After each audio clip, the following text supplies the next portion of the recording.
You are outsourcing. You're giving the task or project or part of your business to someone on an entirely, probably different continent than you even.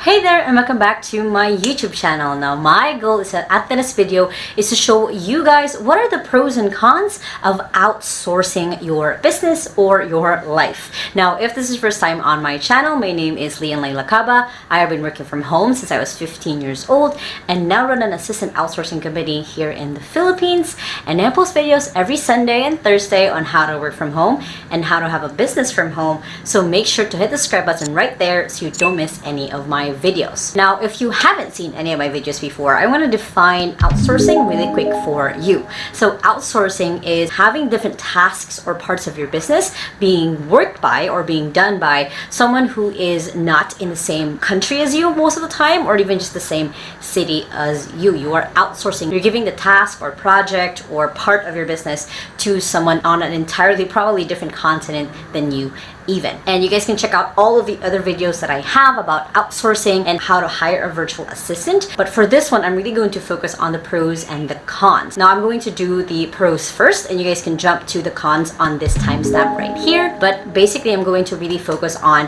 what are the good and the bad, because I do believe that outsourcing is actually not for everyone. There's going to be people who are going to struggle with this, who will not be comfortable with it. Now, the first pro of outsourcing, and it's actually one of the top reasons why people go into outsourcing in the first place, which is just reduced labor cost. Now, as someone from the Philippines, I can really say that the biggest advantage is just the economy shift. Now, I'm not going to talk about how much to pay your assistant. I really believe that you should pay for their value, but the reason why outsourcing can be just cheaper versus if you hired someone local is just that economic difference. Now, the example that I usually use to kind of show that economic imbalance a little bit is that to get a teeth cleaned here in the Philippines is about $20. To get a tooth filled is about 10. So that's kind of the difference right there of just the cost of living here. To stay in a 3-bedroom condominium in the city is about $1,000. So it's a little bit cheaper than if you were living in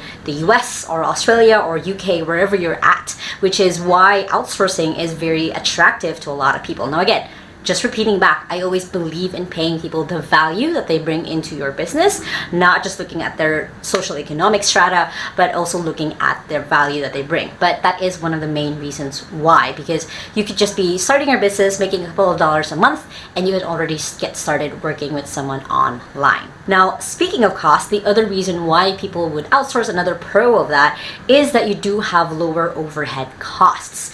Unlike if you're hiring in person, you don't have to get an office, you don't have to buy their equipment most of the time, you don't have to get like internet connection, phone connection, electricity, all of that. All of that kind of really basically is non-existent, other than probably paying for your own office in your house. Probably you don't have a lot of costs when it comes to outsourcing in the overhead department. So that cost or that worry goes down as you're working with someone who is online. Now, the next pro for outsourcing is you just have access to more talent, versus if you were hiring someone completely locally, you kind of have to deal with kind of the same kind of certifications or kind of expertise, versus if you're hiring someone outsourced and online, they probably have a wider array or wider types of skills that they might have that they've accumulated across the years. Especially if someone has been freelancing for a while, they've acquired so many skills in the last couple of years that you have just more variety and openness to people learning or being an expert on a certain industry or skill. The next pro when it comes to working with people online or outsourcing is things can get done even without you there. Now, what I mean by this is you can take advantage of the time zone differences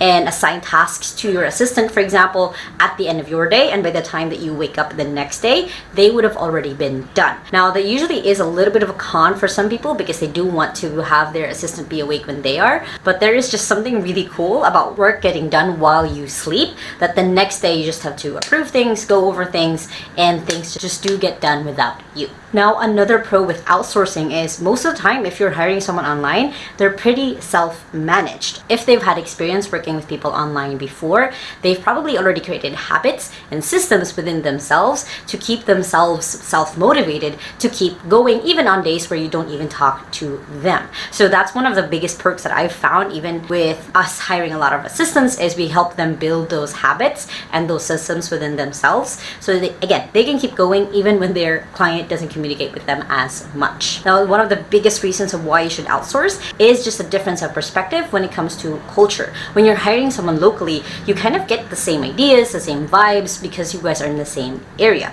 When you are hiring someone who is a different country, a different culture, you get to have a different perspective of how to run your business or grow your business from this person, especially if they've worked with other clients who are in a different country as they are. Now, for some of the cons of outsourcing, and one of the biggest reasons why you probably shouldn't outsource. Now, the first one is the culture differences. So earlier, I talked about it being a pro if you are able to use it right.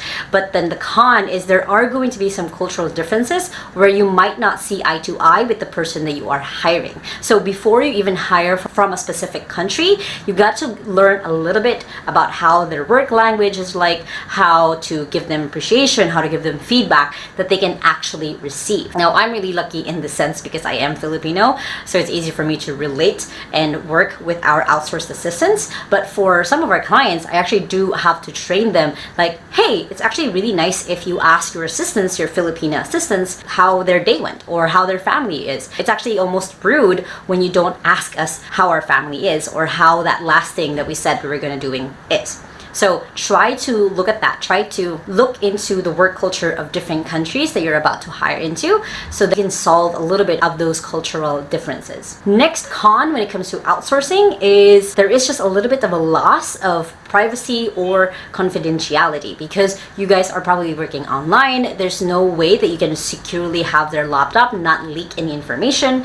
It might even be a shared laptop between the family. So there's just a little bit of that loss of having a computer in the office that you know is secure with all of the files and data that you have. So there is that a little bit as well. And on the other side of that, another con is you do lose some of the control, kind of, for example, their environment, how they react to certain things, because you're not in the office to be able to give them direct feedback or, again, control on the equipment that they have or how they behave in a certain way, because you guys are not in the same space where you can build that culture with them actively. That is something that will take longer. And one of the biggest cons or disadvantages when it comes to outsourcing, if you don't have the right systems for it, is there's going to be some communication breakdowns or just miscommunications here and there. Now, the biggest reason for that is since you are probably just chatting most of the time, you're not, doing a video call, you can't pick up on some of the cues of when someone is speaking about something really seriously, or it's going to be hard for you guys to relate at first as you're still getting to know each other. So there is that effort that you have to put in to build in the right systems of how to communicate clearly so things don't fall through the cracks. Now, another con when it comes to outsourcing is you just don't get to meet them in person. There is that difference of a feeling when you've met someone actually in person. Unless you travel to where they are or they travel to where you are, there's just a little bit of that loss of being able to meet someone in person, being able to relate with them, communicate with them, and have that camaraderie of knowing that person in person. So that is a little bit, if you are the kind of person who needs that, then outsourcing might not be for you. Now, if you guys found this video informative, make sure to hit that like button right there and comment below what are your own pros and cons when it comes to outsourcing. Now, if you guys still haven't, make sure to hit the subscribe button right there so you don't miss any of my videos every Sunday and Thursday on how to work from home and then how to have a business from home, which you guys can check out the playlists right here and the latest video right here. And I hope you guys have an awesome day. Remember that small steps matters, and I'll see you in the next video. Bye!